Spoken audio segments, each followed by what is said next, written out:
Hey, hey, party people, I'm back. Did you miss me? Probably not, because I kept posting videos while I was gone anyway.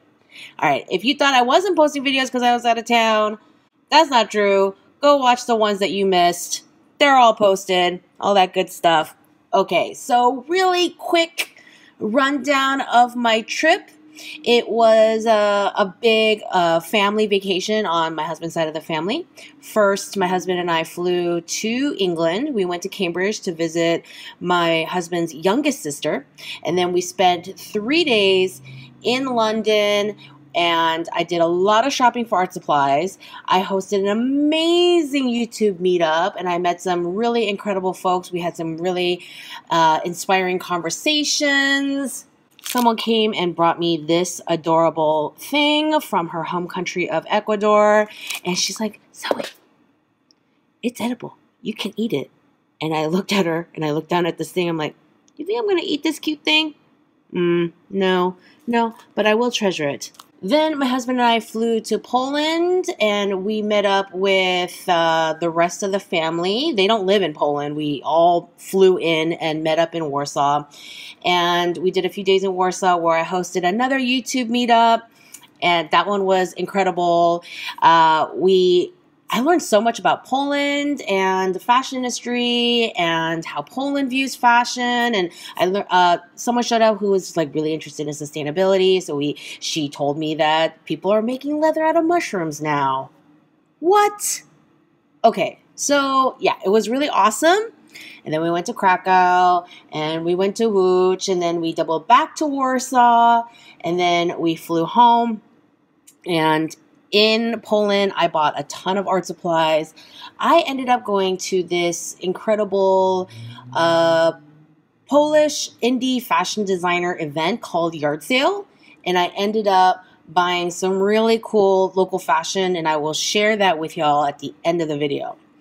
First, let's go over the art supplies I bought, kind of, sort of in chronological order, okay? First, paper. My husband, he will deny it until kingdom come, but I did warn him that when we get to England, I was going to buy paper because it's one of the things that they're known for. And paper is heavy, but whatever. I bought paper, and I'm very excited about it. First up, I bought these two first. These are Bockingford papers, a brand I have heard of but not ever tried. This yellow one is hot press, and this blue one is not pressed, or what Americans call cold press. 300 GSM, 140 pound, paper made in the UK. So I bought these, and then at the next store, I bought these. This is Daler Rowney 100% cotton, and when I saw this, and when I saw this especially, this is Clairefontaine, a brand I've never heard of before, cold press. 300 GSM is always the weight that I go for, 140, 130 pound paper. Really quick, watercolor paper, it's in 3 weight categories, the 80, 90 pound, 130, 140 pound, and then the 300 pound range. And I don't like the light stuff because I use too much water, and really thin paper doesn't take that much water. And 300 pound paper is like, for landscapes that take a ton of water, or for final finish paintings that are going up on a wall. And my stuff is neither of those things. So I almost always buy this weight category. So anyway, I'm at the second store. I think this was at Great Art. Don't quote me on that. But I saw this, the 100% cotton. I was like, oh man, I should have remembered to look for the 100% cotton on the Bockingford paper, which I didn't. It doesn't bother me too much because it's really about experimenting and trying new things and seeing if 100% cotton is really what it's cracked up to be. And I also like to test art supplies at all different price points. You can check out my cheap art supplies playlist for reviews on cheap art supplies. Anyway, so I said that out loud to my husband, and so every time I looked at a pad of paper afterwards, he would lean over my shoulder and say, is that 100% cotton? When someone is like extremely helpful but also kind of annoying about it. So I got these, and then I also got this Saunders Waterford, also made in England, 100% cotton. paper. This one is made in France. It says right here, made in France. And this one here is also made in England. So I have all these fancy European papers now, so I guess I should get painting. So I got those papers at Cowling and Wilcox and at Great Art, and I got this at London Graphic Center. And I took the label off because I did open it up to play with, but I saved it for this video. It is a sketchbook that is expressly marker paper. And you don't usually see these. You usually see a lot of mixed media sketchbooks, watercolor paper sketchbooks, or just drawing paper sketchbooks, but this is a hardcover. It's sturdy. It's got an elastic closer. This is 75-pound paper, which is far sturdier than my standard 25-pound flimsy, quick design sketch marker paper. But it is designed to take marker, so I'm excited to try this out. Some of these pages have these patterns, graph paper, diamonds, so to help you play around. I was just like digging around with some markers there. But, oh, it does have many plain pages. And the pages, can you see that, are perforated so you can rip pages out if you need to. So I am excited to play with that. I bought 2 books. And don't tell my husband, but I'm really in no shape to be buying more books because I already have a stack of books that I'm still reading to review. But hey, how often am I going to be in London, right? I mean, I would love to be in London more often, but realistically, how often am I going to be in London? Therefore, I got this. If you're bored with watercolor, read this book by Veronica Ballar-Lilia. Please excuse me if I pronounced that wrong. And I am by no means bored with watercolor, but this book really emphasizes different techniques away from the traditional standard that most watercolor books cover. And for that alone, I wanted to check this out. This is Fashion Design by Sue Jenkin Jones. People ask me a lot if I have a recommendation for a design book. As of yet, I do not. So I bought this specifically to see if this would be a good design book to recommend to people who ask. When I was in Jerusalem last year, I picked up these Ecoline brush pens and I super fell in love with them when I got home. You know, I really shouldn't be surprised because the Talents Ecoline inks, they are the ones that perform the best in my 5 inks comparison test video. They were the most light fast, and so I should not be surprised that I ended up really loving them. So when I saw a bunch more in London, I went ahead and got CMYK, cyan, magenta, yellow, and black, and I did get a blender. And I did play around with these just yesterday. Okay, I didn't get to play with them while I wasn't on my trip, but I played with them yesterday. And these are what they look dry, and just look at how beautiful they are. That's the yellow with a bit of cyan. Look how beautifully that blended together, a little wet on wet technique. This one was not wet on wet technique. This was applied dry and then blended out with a water brush. And look, you can't see the original strokes because it blended out so beautifully. This one didn't so much. This one blended up. Like, I am going to have so much fun playing around with these. And look, this is a 5B pencil. This one. Okay. And look how little it's smeared. These are the last bit of art supplies that I bought in London. These gouache. This is a gouache brand that is new to me. Oh, wait. Oh, I didn't notice that before. I was just unscrewing the lids like normal. But it's like toothpaste. It's got a... Oh, that's dope. No more pliers. Anyway, so these look a little bit banged up. It is because I did already squeeze some out into my travel watercolor kit. But I got Madder Lake Purple and Toledo Brown. And I did mention before that I was looking for a cool toned brown. I had the really warm burnt siennas and the burnt umbers, but I wanted a more cool tone, mustardy, greenish, grayish brown. So that's why I picked this one up. And I really don't have much purples. Like, I was kind of cataloging all my color art supplies before I left, and I didn't have purple markers. I didn't have a lot of purple paints, so I picked up this purple. When I was in Denver last year, I picked up my very first Escoda Kolinsky Sable brush, and I promptly fell in love, and I'm going to go ahead and say it. I like my Escoda brush better than the Winsor Newton Series 7. Don't come at me. It's personal preference. And it's much cheaper than the Series 7. I mean, these are not cheap, but the Series 7 from Winsor Newton are like, oh, they are up there. Anyway, so I bought one in Denver, fell in love. So when I saw these and they were cheaper than they were in Denver, I was like, oh yeah, oh snap. I got a 6 and a 2 in the round shape. Round is the brush that I use by far the most often. Honestly, you know, if you're shopping for brushes, you don't need every number size. A small, medium, and large will do you just fine. I have a lot more brushes than the average person because I do buy a lot of art supplies to test on this channel and give student recommendations and stuff like that. But before I started teaching and before I started this YouTube channel, these were the 3 brushes I used 90% of the time in my watercolor and gouache renderings. These are Princeton synthetic 12, 8, and 4 round brushes.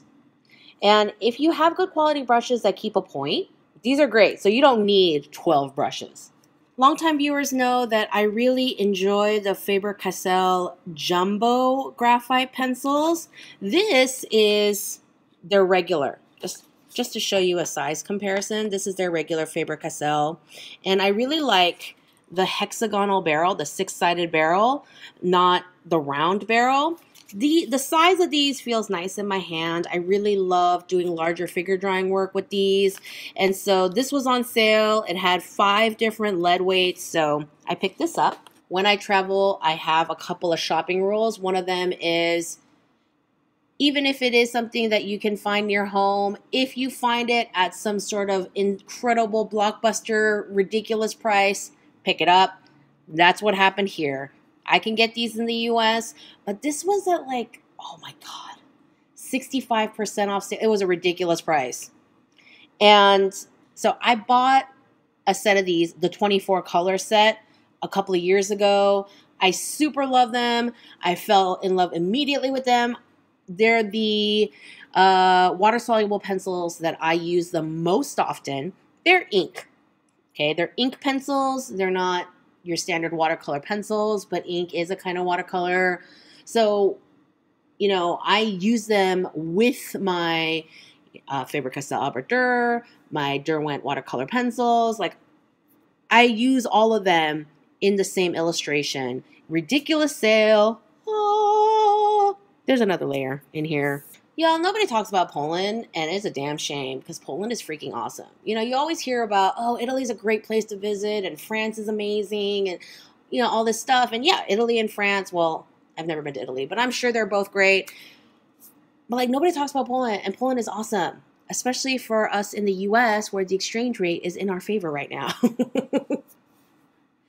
Anyway, if I were to get into a whole video about how awesome Poland is, this video would be an extra hour long, so I'm not going to get into that. This is not a travel channel, but I will tell you and show you all the awesome things I bought there because the shopping in Poland is pretty awesome.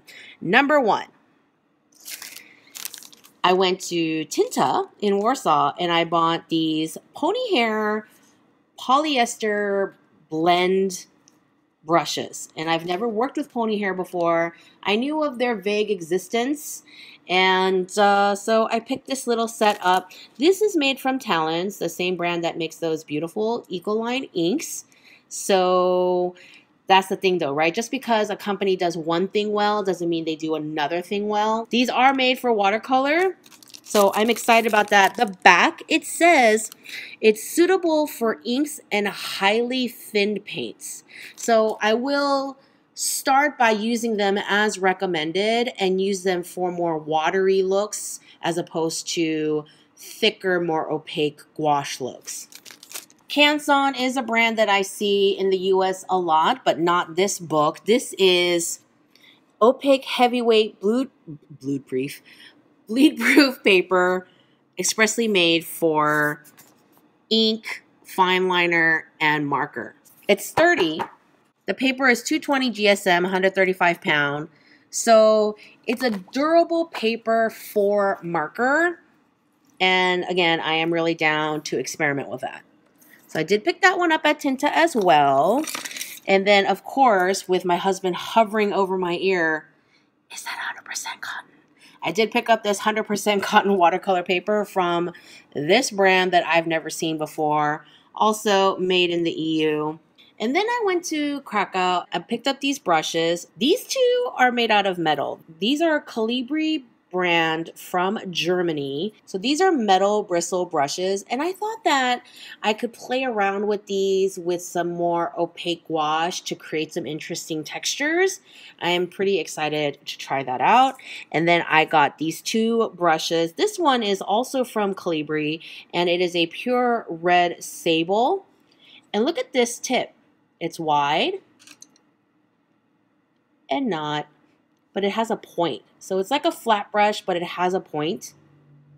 So I am eager to see how this will play out. This one is from Da Vinci. It's a Vario tip, also made in Germany. Look at that tip. This one is very soft. It's not like the metal ones. It's very soft, but it's got this tip, and I'm pretty eager to see if I can create some cool, fuzzy, furry, nubbly textures with it. So that's what I bought this one for. I picked up these Derwent Graphite tints, and Derwent is a brand that's commonly seen all over the US, but I have not seen these graphite tint or these tinted charcoal pencils in the stores near me, so I picked these up. And supposedly they're water soluble. That's what usually this brush means. And they're graphite, but obviously tinted. Yeah, I have no idea what's going on with these, which makes them exciting and new to me. And we're going to have some fun. Woohoo. All right. I'm such an art supplies geek and I don't care. These are tinted charcoals. They do not have the little water soluble symbol like these do. And I got one in a soft pink and a soft green, and we'll see. I think these are going to be good for figure drawing, like larger gesture drawings. So I'm going to start playing around in that realm first. Those of you who follow me on Instagram know that I discovered a new brand of markers that I'd never seen before, and I promptly started doodling around and falling in love with them. So when I was in Warsaw, I went to Art Barbara and I picked these up. These are Graphite markers, and they have a white barrel and a black barrel. The black barrel are kind of your standard chisel tip, fine tip combo. And then the white barrel, they are supposed to be the same color if you get, you know, the right color number, but they have different tips. This one, it has a brush tip, and this brush tip is quite nice. And they have this super skinny tip, and I love it. After I went to Art Barbara, I went to lunch, and while we were waiting for our food, I started playing around in this little mixed media scratch pad that I carry around with me. And I was just like, you know, had no expectations. And then as you read down, I'm like falling more and more in love. And then I tried this blending, and you know, this paper, this Castell mixed media paper, it's not the best for marker blending, okay? And yet, just like a quick, rough blend, look how nice that looks. And I was like, oh man, I think I need more of these. So when I was in Krakow, I saw the display again at the second art store. I picked up some more colors. I probably shouldn't give my gung-ho 100% recommendation for these markers until I try them on a full illustration, try them on some marker paper, try them on some blending card, etc., etc. But I really love them so far. I love that they actually have a second tip that's useful, because show of hands, who uses the fine tip? You know, your standard fine tip. This one, this is a different brand. But you know, you've seen this so-called fine tip that's on so many markers. I hardly ever use mine. I would like to know if you use yours and when you use it. Because usually if I need a space this size, I could get it with the tip of my brush tip or the side of my chisel. Of course, prices are going to be different everywhere, but they are considerably cheaper than Copics, so extra bonus. This is the second brand of markers that I got at Krakow, and I have not tried these yet like I did the others, and so no opinion yet, but these are called Propics. Propic by Renaissance, alcohol-based ink, your standard chisel, and the fine tip that I will never use, but hey, if the chisel is good, if the ink is good, I like that they're square because they don't roll off my table. So that's a bonus. All right, on to the fashion. Is this a block of wood? Yes, it is. Is it also a purse? Yes, it is. It's wood. Hey, like, can you see the texture? It's wood. It's got a nice metal hinge. This is a brand called Zissou. Just blanket. I don't know how to pronounce anything in Polish. I just all the SZ, CZ, like 4 consonants in a row. I tried, y'all. When I was over there, I tried. Please don't make me look like a fool on my own YouTube channel.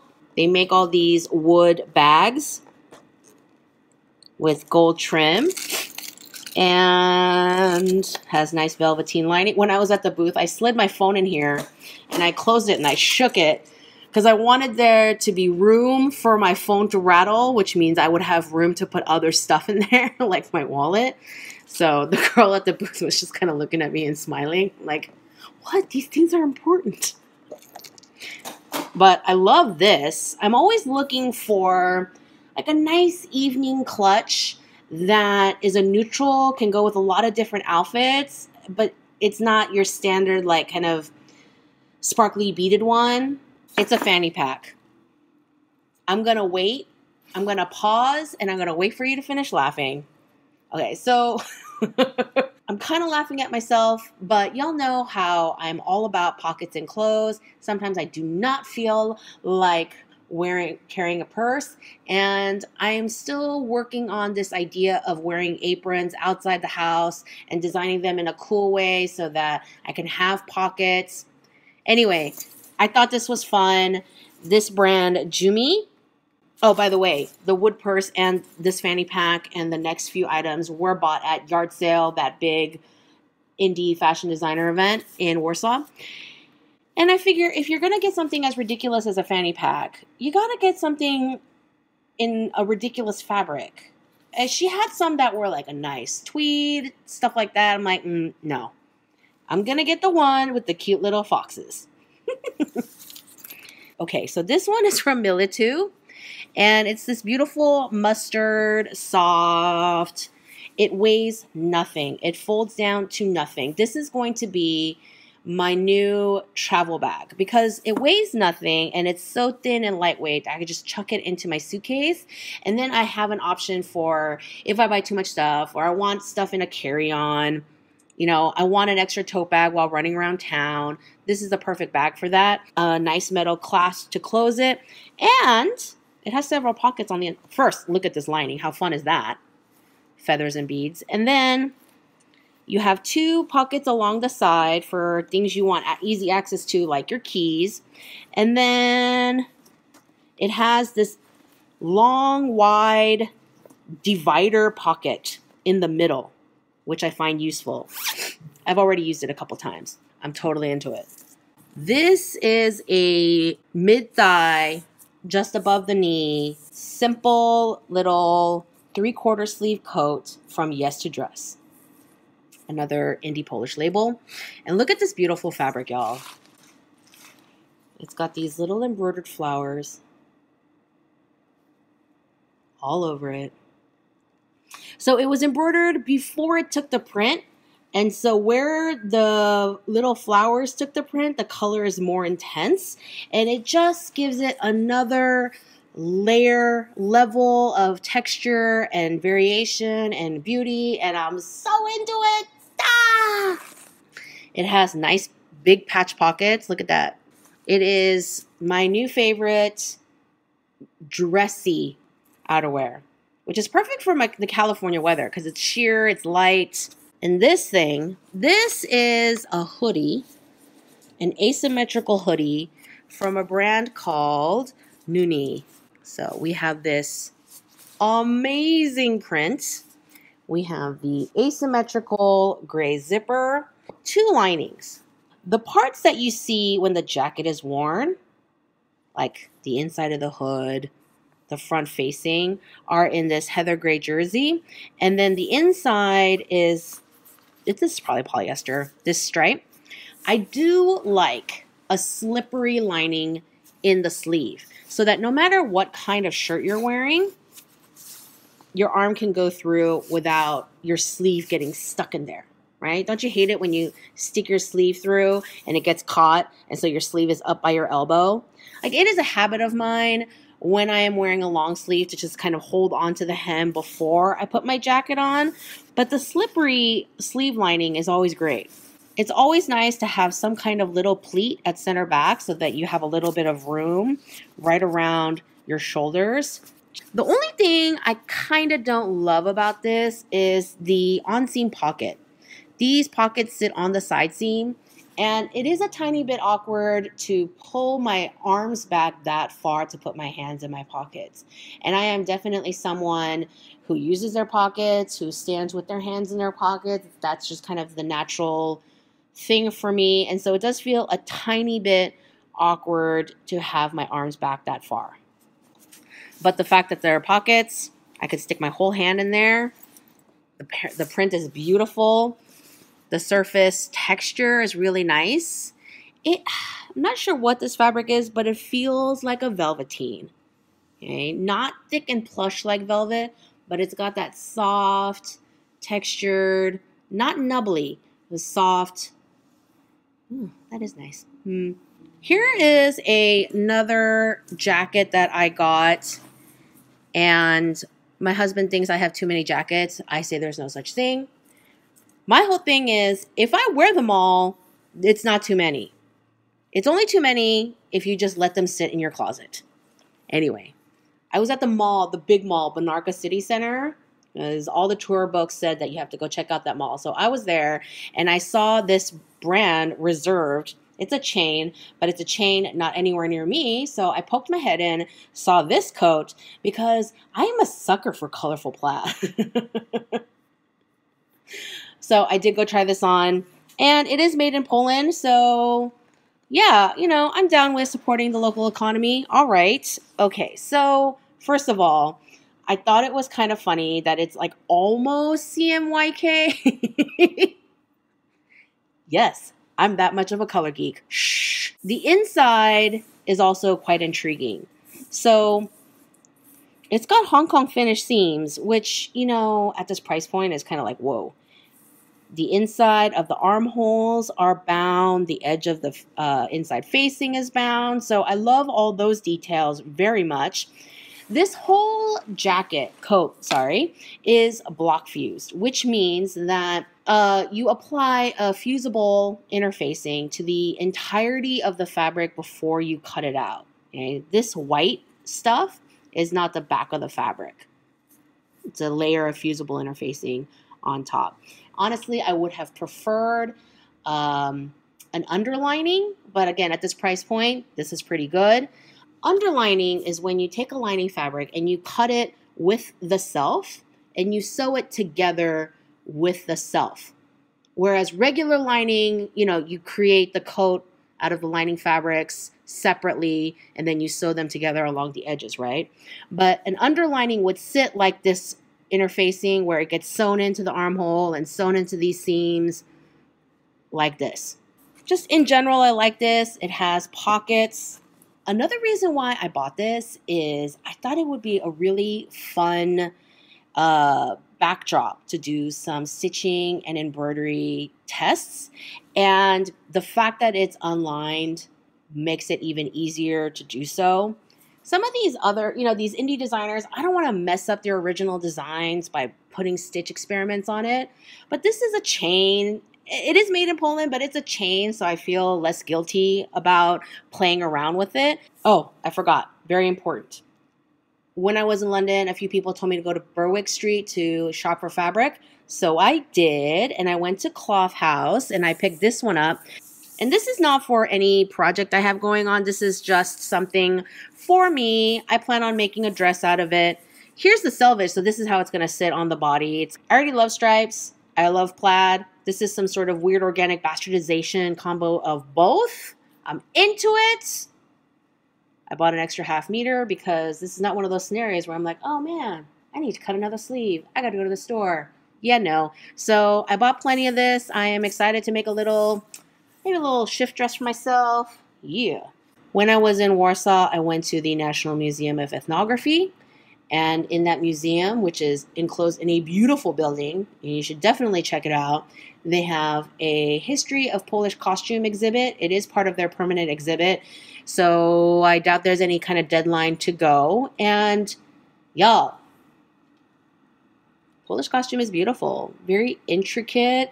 The handiwork, the colors. It was really serious eye candy treat. And so I did ask the guy if he had a museum catalog that I could buy, and he did. And so now I have this beautiful book to remind me of all the awesome costumes that I saw there. Da, da, da, da. I don't know what that means.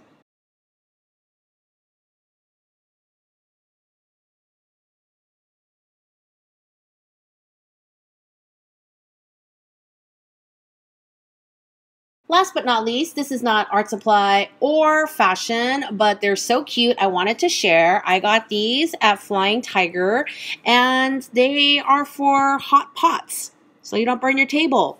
How cute are these? They're basically little fuzzy colorful balls all stitched together. So cute. All right, that's it for this haul. Couple of things before you go. Number one, I'm having a meetup in LA Monday, May 7th. I am going to post all the details in the description box below. So hit that if you are in LA and you're watching this video before the meetup happens.